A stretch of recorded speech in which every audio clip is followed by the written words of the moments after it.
I'm 29 years old. My mother got pregnant with me at 15 years old. I grew up on the east side of Atlanta, about 5 minutes away from where the Atlanta Braves play, in a neighborhood by the name of Kirkwood. Drugs, gangs, violence, you name it. And I came up in a 2-bedroom home, 14 people. And I used to sleep on the floor. My grandmother, Miss Daisy Johnson, she used to come to us and she would say, one night out of the week, you all get the opportunity to sleep in the bed. And so as a kid, pretty quick, I had to make a decision of what I wanted to do with my life, because in that same house, I had 8 uncles, all 8 of which are still going in and out of prison until this day because they sold drugs and they were in gangs.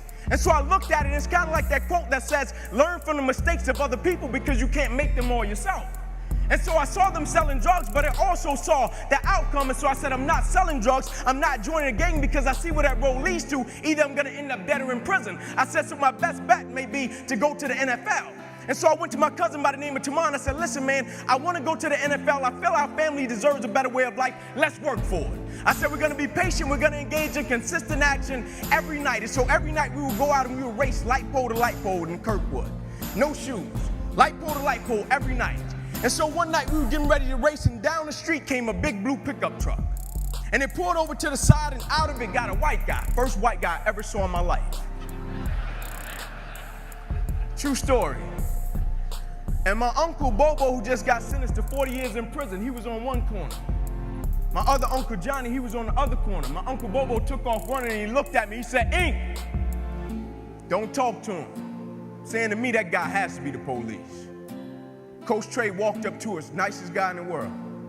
He said, would you kids like to play organized sports? I stepped to the front. I said, yes, sir. He said, go in the house and get your guardian. My uncle JJ was there. I went in the house. I said, Unc, there's a guy outside. He asked me if he liked to play organized sports. I told him yes. He said, well, I go in the house to get my guardian. I'm coming to get you. Will you please talk to him? Uncle said, sure. My uncle walked outside. Coach Trey said, would you like to sign these kids up for organized sports? My uncle said, yes, sir, but I hate to tell you, we don't have the money. He said, don't worry about the money. You get them to the park and I'll take care of it. That same guy still buys me drawers and socks until this day on Christmas, and I'm 29 years old, and he started when I was 7.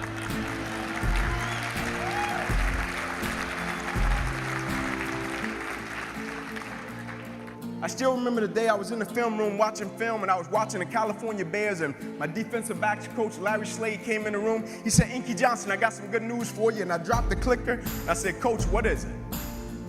He said, son, you're a projected top 30 draft pick. He said, all you have to do is play these next 10 football games, you're an automatic multi-millionaire. I ran out of the room, I got on the phone, I called my mother and my grandmother. I said, listen, I said, after this season, we will never struggle. I said, we would never miss another meal. I said, after this season, our lives are about to change forever. And little did I know our lives were really about to change. The first game we come out, play against California Bears, I get an interception, we shut them down, we get the victory. Second game, we're playing against Air Force. It gets late in the game, found ourselves in a dogfight. Quarterback dropped back. He released the ball to the running back coming down my sideline. Now I approach the tackle like I approach any other tackle, and the way I'm approaching it, either I'm gonna knock you out or you're gonna knock me out. I'm 165 pounds. I can't play with anybody. But at the point of contact, when I hit this guy, something different happened that had never happened to me before in my life. I hit him, and it seemed as if every breath in my body left. My body went completely limp. I fell to the ground. I blacked out. Never thinking that would be the last game that I would ever play in my life. They get me in the ambulance, things turn up a notch, I still don't pay it any mind. They get me over to the hospital, and as soon as my mother stepped outside of the room, the doctor rushed in from the opposite side, and he said, hey, get in here, we gotta rush this guy back to emergency surgery, he's about to die. I said, what? I said, my mom just told me everything was going to be okay. Like, this is total opposite. You talking about I'm about to die. I said, what happened?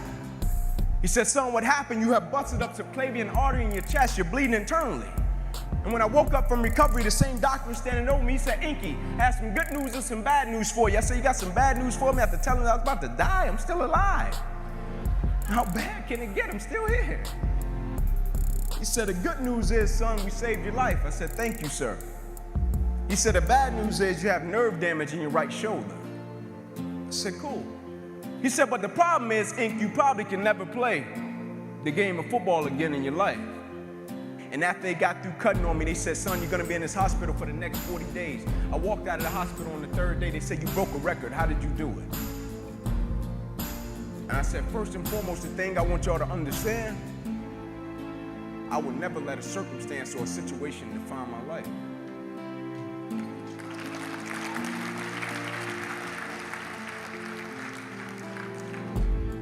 But most importantly, you know what I had invested?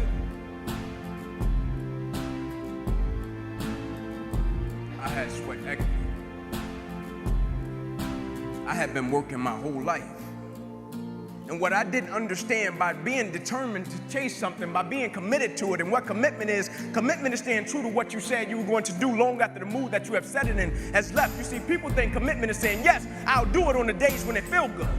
But I have been committed to everything that I ever started in my life, and I never stopped and I never quit it. And so by being committed to everything that I started, I finished it. It built a certain type of spirit. It built a certain type of mentality. It built a certain type of individual. And so now I couldn't quit even if I wanted to. I couldn't lay in the bed even if I wanted to. I couldn't stop even if I wanted to. I had too much sweat equity in my life and everything that I was doing.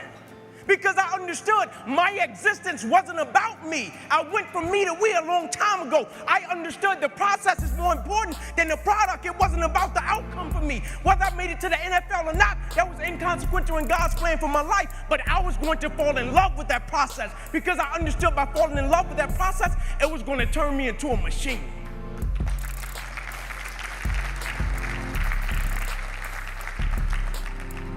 You see, a lot of people need things to get motivated. A lot of people need a little extra money to get motivated. A lot of people need, whatever the case may be, a little bonus to get motivated. I don't need anything but breath in my body and life. And every day I wake up, I understand I got 2 children depending on me. I understand I got a wife depending on me. I understand I got a world that needs me. The reason I go at life with the passion and the zeal that I go at it with is because I understand every day of my life is somebody in the world that is dependent on me. It may not be you, and if it's just about you, you're in trouble, because I'm telling you, you're gonna hit something in life that's a lot tougher than you, and it's gonna test your will and it's gonna test your heart. And if it's just about you and if it's just about the product, it will crush you. Every day I get up, I understand it's somebody in the free world that's looking at me to see if I'm gonna keep going, and so I can't quit. And so I went back to school the next week after they had just saved my life. I was back in class. I had to learn how to write all over again. Had to learn how to walk all over again. Had to learn how to tie my shoe all over again. Had to learn how to bathe all over again. Had to learn how to live life all over again. And never one time did I say, let me go home, I need a break. Never one time did I go into the training room and said, I need some time off. Can you all just give me a little leave time? I need to go back home. I need some time off. My life just changed last week. And they came to me and they said, Inky, go home. We know how much the game of football meant to you. I said, yeah, you know how much the game of football meant to me, but you don't know how much life means to me. I almost died. The doctor came to me on the field. He was on one knee and he grabbed my wrist and he said, son, you don't have a pulse. I don't even know how you're still living. And my last doctor visit, they came to me and they said, sorry, Inky Johnson, you will never be able to use this arm and hand again in your life. I said, no disrespect to you, doc, but I will use this arm and this hand every day for the rest of my life by the way that I live my life. Every day, I'm going to impact someone's life. Every day, I'm going to empower someone. Every day, I'm going to inspire someone. Every day, I'm going to encourage someone.